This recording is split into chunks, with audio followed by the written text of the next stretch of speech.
Assalamualaikum Bu. Waalaikumsalam. Bisa perkenalkan nama dan umur Ibu? Namanya Nurul Safitri, umur 22 tahun. Ibu Nurul ya Bu ya?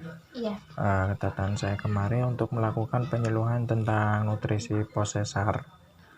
Katanya Ibu itu habis lahiran sesar Bu. Iya.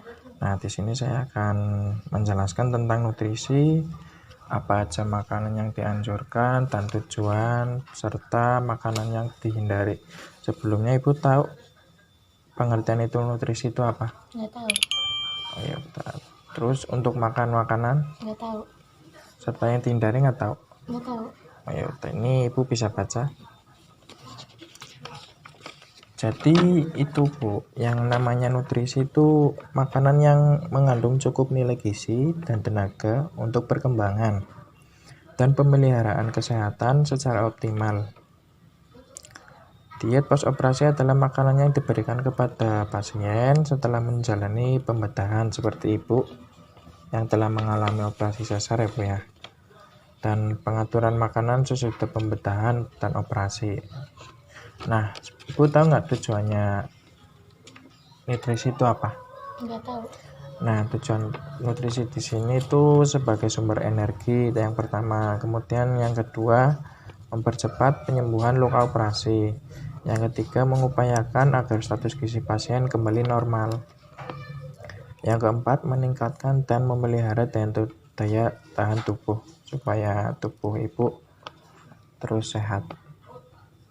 Terus? Kemudian yang terakhir itu bisa untuk pemulihan kondisi Ibu.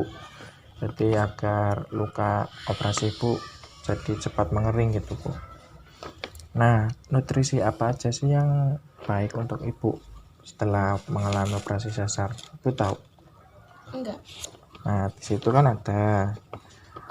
Yang pertama itu ada karbohidrat, itu sebagai sumber energi. Contohnya nasi, roti, gandum, jagung, dan umbi-umbian.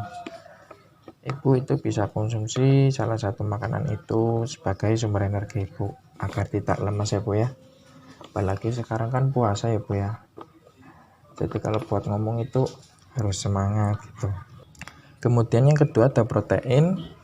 Nah, tujuan protein itu untuk memperbaiki jaringan yang rusak dan membentukkan sistem imun. Contohnya telur, daging, dan ikan. Ibu kalau selepas sesar ini makannya apa aja Bu? Makan nasi ya. Nasi lauknya apa? Seadanya.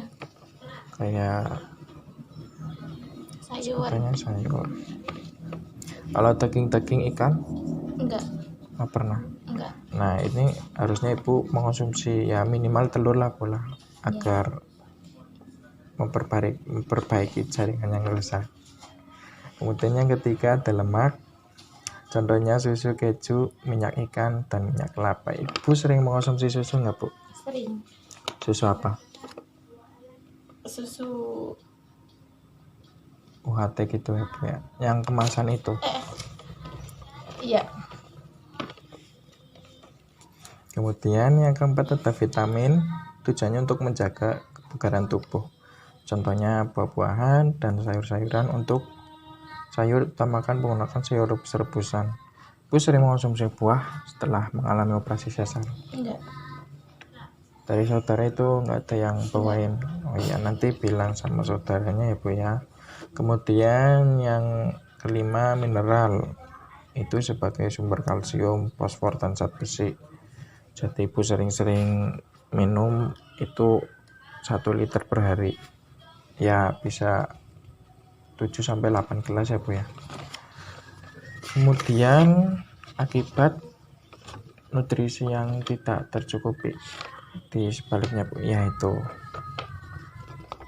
kalau misalnya nutrisi Ibu tidak terpenuhi, sama kayak Ibu pola makan tidak teratur gitu, itu yang bisa menyebabkan penyembuhan luka operasi Ibu menjadi lebih lambat. Jadi Ibu sembuh operasi itu jadi lama gitu Bu. Kemudian daya tahan Ibu juga melemah. Pemulihan kondisi kesehatan Ibu menjadi lambat. dan ibu rentan terkena infeksi. Jadi ibu tuh harus sering menjaga pola makan ibu. Kemudian yang terakhir ada makanan yang harus dihindari. Misal makanan yang terlalu manis seperti dodol, cake, tart, dan gula-gula untuk mengurangi nafsu makan. Kemudian makanan yang menimbulkan gas seperti nangka, durian, jengkol, petek. Apakah ibu ada suka makanan yang di sini? Antara nangka, durian, jengkol, apa? Nangka. Oh, nangka. Itu sementara di stop dulu ya, Bu ya. Soalnya ibu kan habis operasi agar penyembuhannya semakin cepat gitu, Bu. Nah, mungkin sekian. Apakah ada yang ditanyakan, Bu? Nggak ada. Nggak ada.